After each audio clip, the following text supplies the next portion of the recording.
part 2 of the Untold Element podcast show. We do have Dr. Shanita Foster here. Go ahead and introduce yourself. The long intro or the short intro? Do the long intro. You wear a lot of hats. Okay, the long intro. My name is Ambassador. Okay. Dr. Shanita Foster. Okay. How do I go about this? You want it closer to the mic? There you go. Okay, sorry. I am a global ambassador of multiple countries. I used to get into naming the countries, but now I don't name the countries. So of multiple countries. I'm a mother. That's really important to me. It used to be last on my list. It is high on priority list now. I'm a best-selling author of a book called Girl, I'm Not Tripping. You gotta go ahead, girl. On a side note, I am a suicide survivor. And that book not only gave me guidance, I wish that I had a book like that. So I wrote a book for myself, for other people going through depression. Back when I wrote that book, it wasn't high-level priority list when we spoke about mental health. Yeah. So that was really big. I am a philanthropist. Okay, I did see that. I feed 1,000 children on the continent of Africa each and every single day. That is a blessing. And I'm getting ready to head back. Actually, you need me? Okay, I'm getting ready to head back for Christmas. So we're planning all of our Christmas events and things like that. So I'm heading back for Christmas. And I'm a serialpreneur. And most people don't know what that means. But I do a lot of things to make money. As long as I don't have to lose my morals, my values, or go to jail. I'm not going to jail. Right. That's extremely important to me. And I just embarked on a new amazing journey with Mr. David Emonite and Ivan Tapia with an amazing company that I believe is going to impact 1 billion lives around the world globally. And so that's on the forefront of what it is that I do business-wise when it comes to being a serialpreneur. High second would be my business and success coaching. Gotcha. Because I'm like, it was so much stuff. I said, what don't she do? How do you do the intro? She might do hair on the side. I wish I could do hair. If I could do hair, it'd be another hair and makeup. It would be another level. You look good. So. But I didn't do this, okay? Artistry Rebirth did this. Oh, she did good, girl. Yeah, I didn't do this. Okay, well, y'all heard it, Artistry Rebirth. I didn't do this, okay? Okay. So I actually was going to talk to you about the book because that really stood out to me. Like, it really stood out to me because you don't really see a lot of people talking about mental health, being an advocate for mental health. And as Black women, I know growing up, mental health wasn't really talked about. It was just, we were either religion was thrown at us, or it was just get over it, pray about it. But it's like, I actually seen the topic of that book, and out of all your books, that really stood out to me. Yeah. So what was it like writing the book? Like, when did you decide, like, hey, this is something that I'm going to do? Because I didn't have that type of book out here. So what was, like, the journey into going into, like, writing that book? So the journey for me coming out of depression, most people, I want to explain how I went into depression. It's because we have this thing where we're taught to go to school, get good grades, graduate, get married, have some kids, be successful. And I had did all those things, and I had did them in that order. And I am textbook good girl. I don't care what Instagram or Facebook shows to you. I am, really textbook good girl as far as following the rules. And I had did all of those things, and I had woke up one day and I wasn't happy with my life. I had the 7-bedroom, 7-bathroom house. This is not a brag or flex. I've traveled all over the world, private jets, rode in the most luxurious cars in the world, met some amazing people, but I was empty and I was lost. And I realized after my depression that a big part of it was when you lose your why, you lose your way. And during the time that I was going through a depression, my kid's dad was retiring from football, so that was on top of me. When you're attached to someone so big, when you become their wife or their mom, you lose your identity. And so I was in a process of trying to figure out, who is Shanita? Am I valued? And I felt like so many people wanted to be in my life or around me because of what I could do for them. The free Nike shoes, the tickets, the access to people. I didn't realize people wanted to be my friend because of the people that I knew. I just know those people. Those are my real life friends. Like, from the time I was in high school, shout out to Royce the 5'9". I went to school with him. My best friend that passed away, Robert Traylor. So I was around Michigan during the Fab Five era, and just athletes that I grew up with, those were people that I knew, and they were just people to me. But to the rest of the world, those were celebrities. You know what I mean? Those were people that they looked up to and they inspired to be. And so when it looked like or felt like I was losing access to those things, I lost people. And so it put me in a real life depression. Thank God I had a suicide attempt. And in the book, I talk a lot about it. I tell people all the time, you really don't want to die when you start planning your funeral. Because I was laying on the floor with a gun in my head, like, is Fred Hammond coming to my funeral? Is he going to sing? No. What they going to bury me in? Who going to clean up the floor? Like, those were the things I started thinking. Real stuff, man. I'm telling you. And so for me, like, I went through that process. So anyway, fast forward, I got out of it. And it was crazy because I had to go to a lot of my friends, my family members. And I was like, how didn't y'all see that I wanted to lose it? How did y'all not see that I wanted to risk it all, that I wanted to take my life? And a lot of them said, well, we just looked around. You crying, and we see Louis and Gucci, and what you crying about? And that's when I said, people don't get it. That you can have all of these things. I tell people all the time, if you chase some money or fame, you are so empty. You don't even understand. And when Kate Spade killed herself and she was worth $250 million, I tell people all the time, it's not about money. It's about that why. It's about that inner thing. So I wrote the book for me. I wrote the book for me and people like me. And people keep saying, well, where's the next book? And I'm like, this book is still really feeding people. And mental health now, that was 2014. We're in 2022 where now it's like headlining. I'm like, but I've been trying to tell y'all this. Right. Look, I'm like, I've been trying to be an advocate of mental health. And now, I'm not going to say it's popular, but I see the word misused and abused a lot. Oh, I'm depressed. And I'm like, be careful with that word. Are you just going through something? Is it something that's happening in your life that you're trying to get through? I don't know about this word depressed, even though there's multiple levels and layers of depression. So that's why I wrote the book.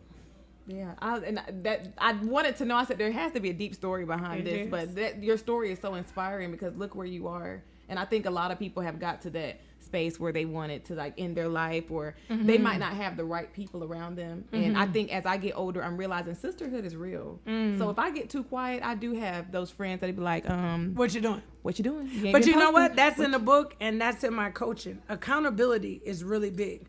A lot of people do not have accountability partners.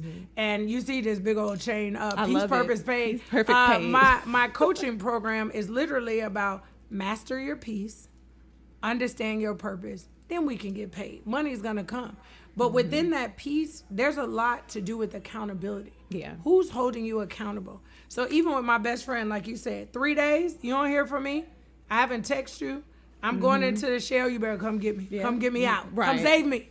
And we need that sisterhood because I think a lot of us struggle. And I know I dealt with depression off and on, dealt with postpartum depression. I lost my dad a few years ago, just relationships stuff, just life in general. And it is like a hard hump to get out of. And I thank God that he did place certain people in my life. And I've noticed like sometimes somebody would be calling and they don't even know why they're calling me.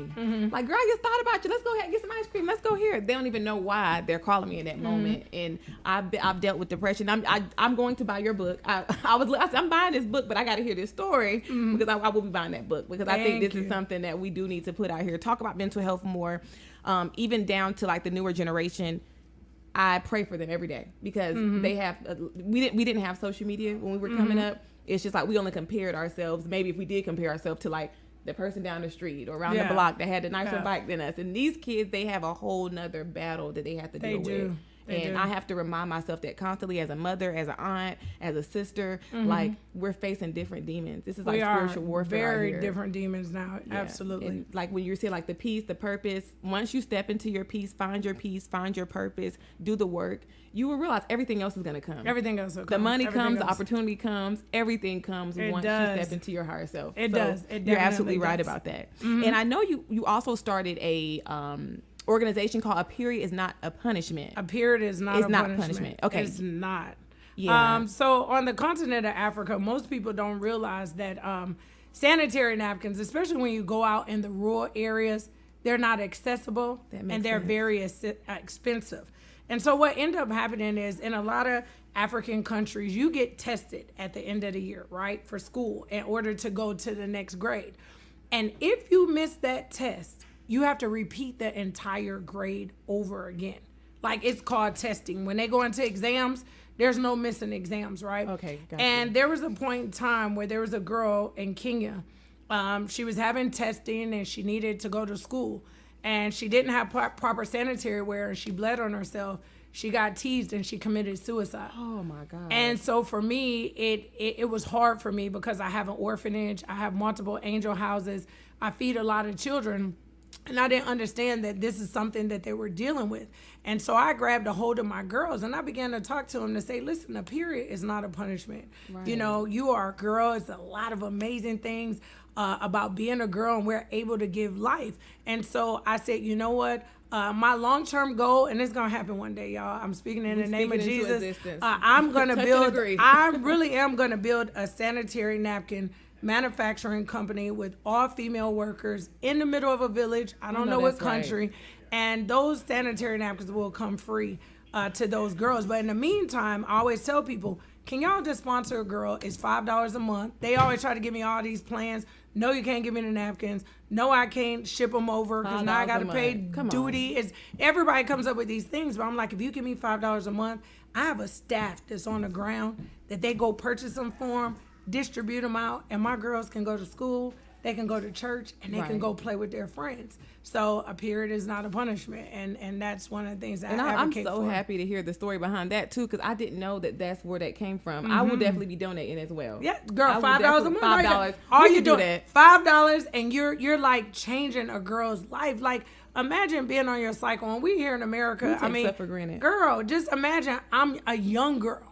Say, for instance, I'm a young girl, 12, 13. I can't play with my friends for 7 days because I just got to sit at home or in my homestead or far out. I got to sit in my hut and wait, you know, for my cycle to end because I'm rolling a towel or I'm taking material. They so creative. They come up with all kinds of stuff to make it through. And it's not all of Africa because, you know, we get to see the shows on Netflix. Shout out to all my friends on Young, Fabulous, Rich Africa, whatever the name of the show is. There's multiple sides, but just like anywhere in the world, you have a great side and you have a lower side. And it's just a little, they're still just a little bit behind, especially in third world countries. So I'm not trying to make anybody's country look bad, feel bad. I just want to serve and help the people. You just bringing awareness because that's what has to happen. I just need, and you know what's so crazy? A lot of countries will give away condoms for free and not give away sanitary napkins. And I have sat in meetings with diplomats, with men, and say, but you can give away condoms for free. Why aren't we giving away sanitary napkins? Guess what they said?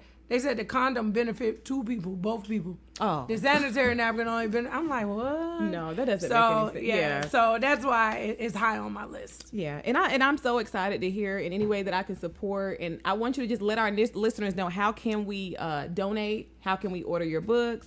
Like, just let us know. It's a whole bunch of links. Okay, no, I'm joking. So beyondthegame.org, beyondthegame.org is my foundation website. Book is author Dr. Shanita Foster. Okay. And then just go on my social media and you can click all the links. Instagram, Facebook, Twitter is all the same. Yeah, I will be posting the link that you guys can actually go to donate, and I'll also be posting a link for her books as well. So I just wanted to go ahead and put that out there. Is there any final thought that you want to leave with our listeners tonight? Final thought. I think going into 2023, you know, they're saying that we're heading into a recession, that life is going to change drastically for us. I try to teach people the more you learn, the more you earn. Yeah. And that's why I'm so super excited about the new business venture that I'm on. We are at a place in life where we need to learn and we need to grow. And I'm just so blessed that I have some people that really speak into my life and grow me on the highest level. Shout out Deanna Hamilton. I have David Emonite. I have a lot of strong mentors and leaders that are really taking me to the next level in my life. And I tell people, if you can get connected in that capacity, it doesn't have to cost $1 billion. It doesn't have to be expensive, but get into a place where you can learn and you can earn in a place that's not so stressful, because the grind is hard. Everybody want to wake up and secure the bag. I'm like, I'm trying to secure my peace. Yes. Okay. Peace. I told someone the other day, I said, I'm grinding to disappear. Yes. They were like, you're not going to disappear. I said, why? They said, because God has you in a position to do a lot of work. Yes. So, yeah. So I'm so happy that we were able to hear your story today. You guys, get with me to learn and earn. Yes, we're going to be posting the links as well today, you guys. Thank you so much for tuning in with us here at Shanita Foster, and I wish you the best in everything that you go to do here in this life. Thank you so much for tuning in.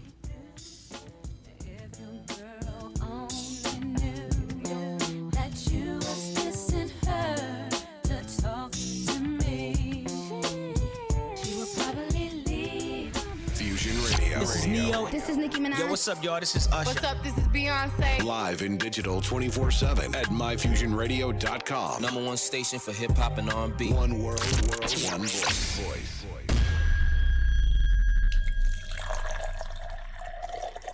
Tune in to the Mrs. Bartender Bay podcast every Saturday night at 9 p.m. featuring Shantae Braxton, Love Jones, and Peter Parker. I'm tired of this, Grandpa. That's too damn bad! You keep digging! Well, excuse me. The Mrs. Bartender Bay podcast.